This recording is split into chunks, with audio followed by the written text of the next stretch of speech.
राधे राधे। जय श्री राधा माधव। जय हो लड्डू गोपाल की। दोस्तों, आज हम आपको एक ऐसी कहानी सुनाने जा रहे हैं जो उत्तर प्रदेश के ऐतिहासिक शहर लखनऊ की है। ये कहानी है नीता जी की, एक साधारण सी गृहिणी, एक परम भक्त जिन्होंने लड्डू गोपाल को अपने बेटे की तरह पाला पोसा, उनकी हर छोटी बड़ी जरूरत का ध्यान रखा। लेकिन जीवन की एक भयानक और अप्रत्याशित आंधी ने उनके विश्वास की नींव को हिला दिया। ठाकुर जी पर से उनका भरोसा पूरी तरह उठ गया और वे लड्डू गोपाल को ही घर से निकालने को तैयार हो गईं। लेकिन ठाकुर जी की लीला देखिए, जिन्होंने न सिर्फ नीता जी को वापस अपने भक्ति मार्ग पर लौटाया, बल्कि उनके जीवन में ऐसी चमत्कारी कृपा बरसाई कि आज पूरा मोहल्ला, पूरा शहर उनकी भक्ति की मिसाल देता है। इस कहानी का हर शब्द ठाकुर जी की महिमा, उनकी लीला और भक्ति के महत्व का गवाह है। इस कहानी को अंत तक अवश्य सुनिएगा ताकि हर भाव, हर घटना आपके हृदय को छू सके। नीता जी का जन्म लखनऊ के एक पुराने मध्यम वर्गीय ब्राह्मण परिवार में हुआ था। उनका पूरा नाम नीता शर्मा था, लेकिन शादी के बाद वे नीता गुप्ता हो गईं। उनके पिता पंडित राम स्वरूप शास्त्री एक प्रसिद्ध संस्कृत विद्वान थे जो लखनऊ के एक छोटे से मंदिर में पूजा अर्चना करते थे। वे हमेशा कहते थे कि जीवन का सार भक्ति में है, कर्म में है। नीता जी की मां श्रीमती सरला देवी एक साधारण गृहिणी थी जो घर संभालने के साथ साथ पड़ोस की महिलाओं को भजन सिखाती थी। नीता जी बचपन से ही धार्मिक माहौल में पली बढ़ी। वे छोटी उम्र में ही मंदिर जाती, फूल चुनकर लाती और मां के साथ भजन गाती। लेकिन उनकी शादी ने उनके जीवन को एक नया मोड़ दिया। नीता जी की शादी लखनऊ के चौक क्षेत्र में एक सम्मानित ज्वेलरी व्यापारी परिवार में हुई थी। चौक क्षेत्र जो लखनऊ का हृदय कहलाता है, अपनी चिकनकारी, जरी गुलाब और मंदिरों के लिए प्रसिद्ध है। वहां की गलियां हमेशा भक्ति और व्यापार की मिश्रित सुगंध से भरी रहती हैं। उनके पति श्री अशोक कुमार गुप्ता सोने चांदी के बड़े व्यापारी थे। अशोक जी की दुकान गुप्ता ज्वेलर्स चौक में ही थी, जहां सुबह से शाम तक ग्राहक आते रहते। परिवार में 3 भाई थे। अशोक जी सबसे बड़े, फिर विवेक जो एक स्कूल टीचर थे, और सबसे छोटे सौरभ जो दिल्ली में आईटी कंपनी में काम करते थे। नीता जी घर की सबसे बड़ी बहू थी, इसीलिए सारी जिम्मेदारियां उनके कंधों पर ही थी।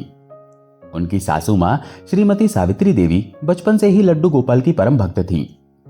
सावित्री जी का जन्म भी लखनऊ में ही हुआ था और वे हमेशा कहती थी कि उनके जीवन की सबसे बड़ी खुशी लड्डू गोपाल को घर लाना था। सावित्री जी लड्डू गोपाल को 40 साल पहले एक जन्माष्टमी के मेले से अपने घर में लाई थी। वो मूर्ति पीतल की थी, छोटी सी, लगभग 2 इंच की, लेकिन आंखें इतनी जीवंत और चमकदार कि देखने वाला कह उठे, ये तो सचमुच बाल गोपाल हैं, ये तो जीवित हैं। मूर्ति के हाथों में माखन की डली थी और चेहरे पर शरारती मुस्कान। सावित्री जी ने इसे एक छोटे से चांदी के पालने में स्थापित किया था। सावित्री जी हमेशा कहती थीं, बेटी, ये हमारे घर के सदस्य हैं, मैंने इन्हें अपनी संतान की तरह पाला है। वो हर सुबह गंगा जल से उन्हें स्नान कराती, फिर मौसमी फल मिठाई का भोग लगाती, कभी आम, कभी केला, कभी चांदी के वर्क वाली बर्फी। दोपहर में माखन मिश्री, शाम को पंचामृत जिसमें दूध, दही, घी, शहद और गंगा जल मिलाया जाता। रात को दूध की कटोरी रखकर लोरी सुनाती। वो कहती, हमारे लड्डू गोपाल हर सुख दुख में हमारे साथ रहे हैं। जब अशोक का जन्म हुआ तो इन्होंने ही आशीर्वाद दिया। जब व्यापार में नुकसान हुआ तो इन्हीं की कृपा से हम उभरे। लेकिन दोस्तों, बुढ़ापा एक ऐसा कड़वा सच है जिसे सभी को स्वीकार करना होता है। उम्र के साथ सावित्री जी की कमर में दर्द रहने लगा। वे चलने फिरने में असमर्थ हो गईं। डॉक्टरों ने आराम की सलाह दी, लेकिन सावित्री जी के लिए लड्डू गोपाल की सेवा से बड़ा आराम कुछ नहीं था। एक दिन जब नीता जी चाय लेकर आईं, तो सावित्री जी ने उन्हें बुलाया और कहा, नीता, अब तुम घर की बड़ी बहू हो। मैं अपने लड्डू गोपाल की सेवा तुम्हारे हाथों में सौंप रही हूं। यह नियमित सेवा है, नित्य कर्म, इसमें कोई कमी नहीं आनी चाहिए। सुबह स्नान, भोग, दोपहर विश्राम, शाम आरती, रात को लोरी, और हां, भोग में कभी प्याज लहसुन इस्तेमाल नहीं करना। नीता जी ने शुरू में हिचकिचाहट दिखाई। वे कहने लगी, माँ जी, मैं तो अभी नई नई बहू हूं, मुझे इतना ज्ञान नहीं है, कहीं गलती हो गई तो। लेकिन सावित्री जी ने प्यार से समझाया, बेटी, सेवा ज्ञान से नहीं भाव से होती है। तुम बस इन्हें अपना बेटा मान लो, देखना ये तुम्हें कभी निराश नहीं करेंगे। नीता जी ने हामी भरी। शुरू के दिनों में उन्हें सेवा बोझ लगी। वे रात को देर तक जागती, सुबह जल्दी उठती और थकान महसूस करती। लेकिन धीरे धीरे लड्डू गोपाल उनके हृदय में बस गए। वे सुबह 4 बजे उठती, लड्डू गोपाल को गंगा जल से स्नान कराती, मूर्ति को हल्के गर्म पानी से धोती, फिर तौलिए से पोंछती, उन्हें नए वस्त्र पहनाती, कभी पीले रंग की धोती कुर्ता, कभी नीले। वो उनका फूलों से श्रृंगार करती, चंदन का तिलक लगाती और उनके लिए तरह तरह के भोग बनाती। धीरे धीरे लड्डू गोपाल से उनका प्रेम बढ़ता गया। वे भोग लगाते हुए कहती, छोटू आज माँ ने तेरे लिए स्पेशल भोग बनाया है, खा ले। शाम को वो उनकी आरती उतारती, घंटी बजाती, रात को दूध की कटोरी रखकर लड्डू गोपाल को लोरी सुनाती। वे अपने लड्डू गोपाल को छोटू कहकर पुकारती और कभी कभी उन्हें गोद में लेकर झुलाती। ये सेवा उनके जीवन का हिस्सा बन गई। ठाकुर जी की कृपा से नीता जी को शादी के 1 साल बाद पहली संतान हुई, एक प्यारी बेटी जिसका नाम रखा रिया। रिया का जन्म जन्माष्टमी के दिन हुआ था और नीता जी कहती थीं कि लड्डू गोपाल ने ही आशीर्वाद दिया है। रिया की आंखें ठीक वैसी ही चमकदार थीं जैसी लड्डू गोपाल की। फिर 2 साल बाद दूसरी बेटी सिया का जन्म हुआ। सिया तो बिल्कुल लड्डू गोपाल की परछाई थी, सांवली त्वचा, शरारती हंसी और बड़ी बड़ी आंखें जो हमेशा कुछ न कुछ मांगती रहती। नीता जी कहती, अब मेरा परिवार पूरा हो गया। घर में खुशियां छाई हुई थी। अशोक जी का व्यापार दिन पर दिन फल फूल रहा था। गुप्ता ज्वेलर्स अब चौक का सबसे बड़ा शोरूम बन गया था, जहां अमीर गरीब सभी आते। उनके देवर विवेक की शादी भी हो गई। उनकी पत्नी मीरा एक स्कूल टीचर थीं। दूसरे देवर सौरभ की शादी दिल्ली की एक लड़की से हुई, नाम था रेखा, जो एक आईटी प्रोफेशनल थी। सावित्री जी का देहांत हो चुका था। वो एक सर्दी की रात को चली गई, लेकिन जाते जाते उन्होंने नीता जी को आशीर्वाद दिया कि लड्डू गोपाल तुम्हारी रक्षा करेंगे। ससुर जी पहले ही चल बसे थे। अब परिवार में नीता जी, अशोक जी, दोनों देवर देवरानियां और बच्चे थे। ठाकुर जी की कृपा से सबके लिए अलग अलग मकान बन गए थे, लेकिन सब एक ही कॉलोनी में रहते थे। वो सुख दुख में एक दूसरे का साथ निभाते थे। हर रविवार को परिवार इकट्ठा होता, लड्डू गोपाल के सामने भंडारा लगता, भजन कीर्तन होता। नीता जी सुबह लड्डू गोपाल की सेवा करती, फिर बच्चों को स्कूल भेजती। रिया को प्राइमरी स्कूल, सिया को नर्सरी, फिर घर के काम संभालती, खाना बनाना, सफाई, पड़ोसियों से मिलना जुलना। उन्हें जीवन से कोई शिकायत नहीं थी। वे कहती, मेरा छोटू मेरे साथ है तो कोई बोझ नहीं लगता। जीवन सुखमय था। कभी कभी नीता जी लड्डू गोपाल को लेकर मंदिर जाती, हनुमान जी के दर्शन कराती। परिवार में खुशहाली थी।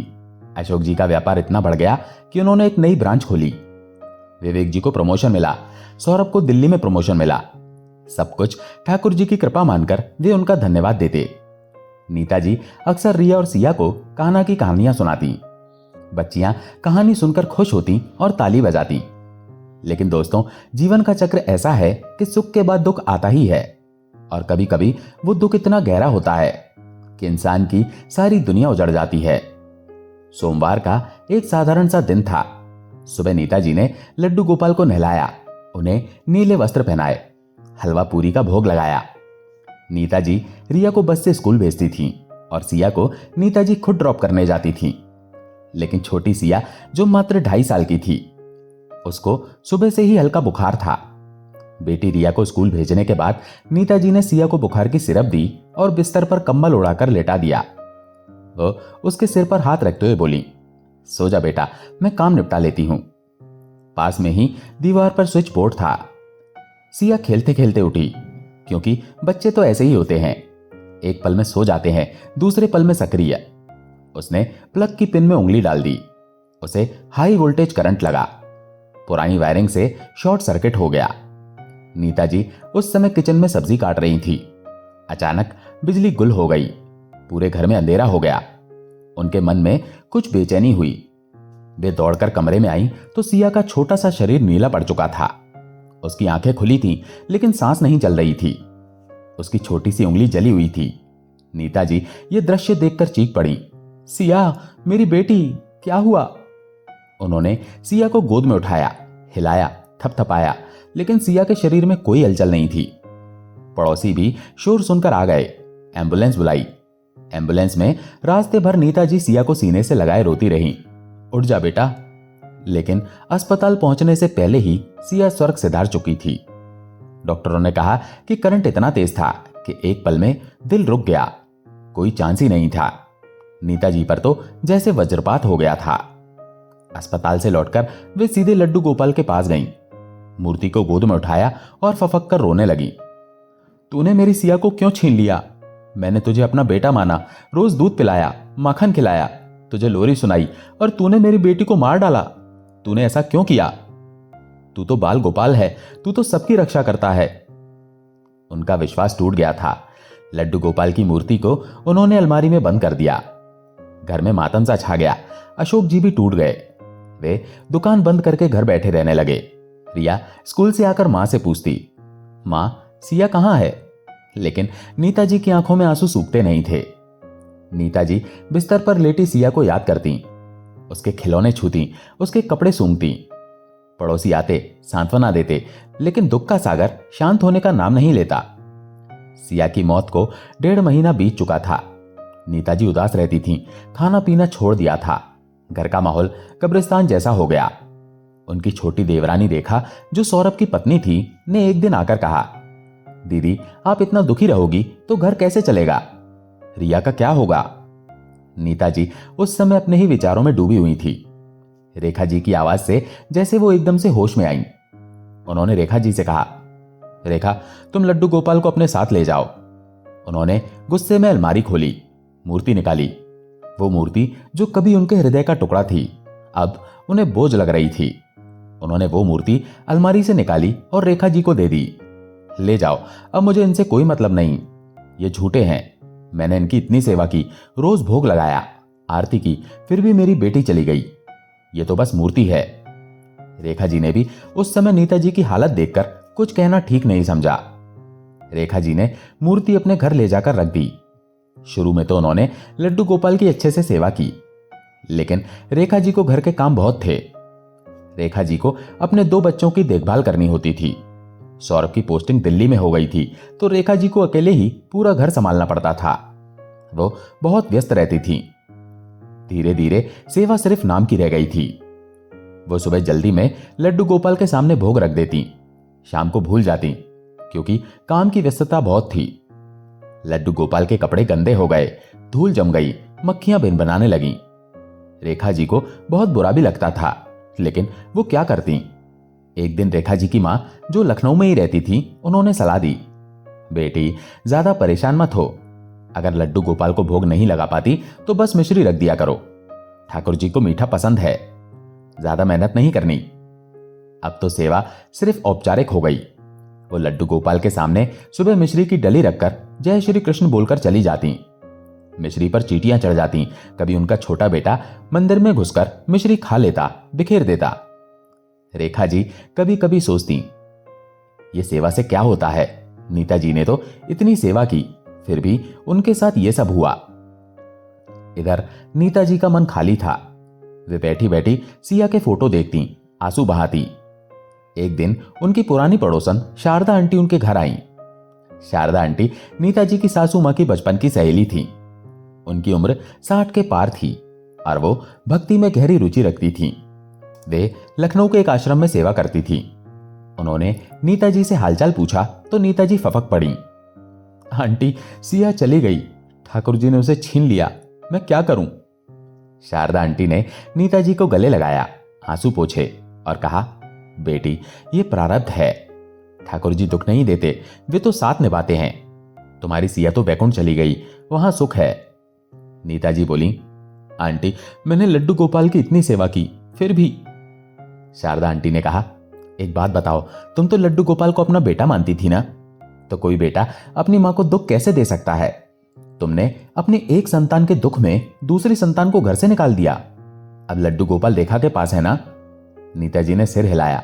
शारदा आंटी ने गंभीरता से कहा, जाकर देखो बेटी, अगर वो भाव से सेवा कर रही है तो ठीक, वरना उन्हें वापस ले आओ। ठाकुर जी को भाव चाहिए, सिर्फ नियम नहीं। वे जीवंत हैं, वे भूखे प्यासे रहकर दुखी होते हैं। फिर वो नीताजी को कर्मों का गूढ़ ज्ञान देने लगी, विस्तार से, जैसे कोई गुरु शिष्य को समझा रहा हो। शारदा आंटी ने कहा, बेटी, हमारे शास्त्रों में कर्म 6 प्रकार के बताए गए हैं। पहला नित्य कर्म, ये रोज के कर्तव्य हैं, जैसे लड्डू गोपाल को स्नान कराना, भोग लगाना, विश्राम करना, ये छोड़ना नहीं चाहिए, जैसे सूर्योदय पर सूर्य नमस्कार। दूसरा नैमित्तिक कर्म, विशेष अवसरों पर, जैसे एकादशी पर व्रत, जन्माष्टमी पर रासलीला या पीरियड्स के समय नियम पालन। तीसरा काम्य कर्म, किसी इच्छा के लिए किया गया कर्म, जैसे संतान प्राप्ति के लिए पूजा, सुख समृद्धि के लिए हवन। चौथा निष्काम कर्म, बिना फल की इच्छा के, सिर्फ प्रेम से, जैसे तुम लड्डू गोपाल को बेटा मानकर उनकी सेवा करती थीं, बिना कुछ मांगकर। पांचवा संचित कर्म, पुण्य के कार्य, जैसे दान देना, भंडारा लगाना, गरीबों की मदद, ये अगले जन्म में फल देते हैं। जब हम मरते हैं तो सिर्फ ये कर्म साथ जाते हैं। छठा प्रारब्ध कर्म, पूर्व जन्मों के कर्म जो इस जन्म में भोगने पड़ते हैं। अच्छे कर्म सुख देते हैं, बुरे दुख। सिया का जाना तुम्हारा प्रारब्ध था, शायद पूर्व जन्म में कोई ऐसा कर्म था जो तुम्हें भोगना पड़ा। ठाकुर जी ने उसे नहीं छीना, बल्कि उसे दुख से बचा लिया। तेरी सेवा व्यर्थ नहीं गई, वो तुम्हारे संचित कर्म से जुड़ रही है, आगे फल देगी। शारदा आंटी ने उदाहरण दिए, जैसे मीरा ने कृष्ण की भक्ति की, दुख भोगे, लेकिन मोक्ष पाया। तुम भी वैसी ही हो। नीताजी को लगा कि शायद शारदा आंटी सही कह रही हैं, लेकिन मन में शंका बनी रही। उसी रात नीताजी को सपना आया, एक ऐसा सपना जो उनके जीवन का टर्निंग पॉइंट बन गया। सपने में वे अपने पुराने घर के आंगन में थीं। अचानक एक छोटा बालक ठीक लड्डू गोपाल जैसा रोते हुए उनके पास आया। उसके गाल पर मक्खी बैठी थी, कपड़े फटे हुए और गंदे, आंखें लाल और सूजी हुई, हाथ में आधी खाई मिश्री की डली। बच्चा उनका आंचल पकड़कर बोला, मां, मुझे मक्खियां काट रही हैं, मुझे भूख लगी है, मुझे प्यास लगी है, मैं कई दिनों से भूखा हूं। रेखा मासी तो आती ही नहीं, मिश्री पर चींटियां चढ़ जाती हैं, मेरा पालना टूट गया, कोई लोरी नहीं सुनाता, मुझे घर ले चलो मां, तुम्हारी गोद में ही सुकून है। नीताजी ने बच्चे को गोद में उठाने की कोशिश की, लेकिन वो फिसल गया। वे चीखीं, छोटू। उनकी नींद टूट गई, वे रोने लगीं और पसीने से तर हो गईं। उनके मन में बेचैनी होने लगी, कहीं रेखा अच्छे से सेवा न कर रही हो। सुबह सुबह बिना नाश्ता किए वे रेखा के घर पहुंची। रेखा का घर कॉलोनी के दूसरे छोर पर था, एक छोटा सा फ्लैट। उन्होंने दरवाजा खटखटाया तो रेखा ने खोला। नीताजी सीधे मंदिर की तरफ गईं। वहां का नजारा देखकर उनकी आंखें नम हो गईं। लड्डू गोपाल के सामने मिश्री की डली पड़ी थी, उस पर चींटियां रेंग रही थीं। कुछ मिश्री बिखरी हुई थी, कपड़े गंदे और धूल से सने थे। मूर्ति पर मक्खी बैठी थी, पलना एक कोने में टूटा हुआ पड़ा था। यह देखकर नीताजी का गला रुंध गया।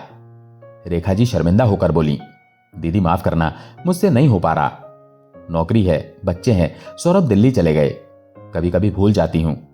नीताजी ने बिना कुछ कहे लड्डू गोपाल को गोद में उठाया। उनके आंसू गिरते रहे और वो उन्हें अपने घर ले आईं।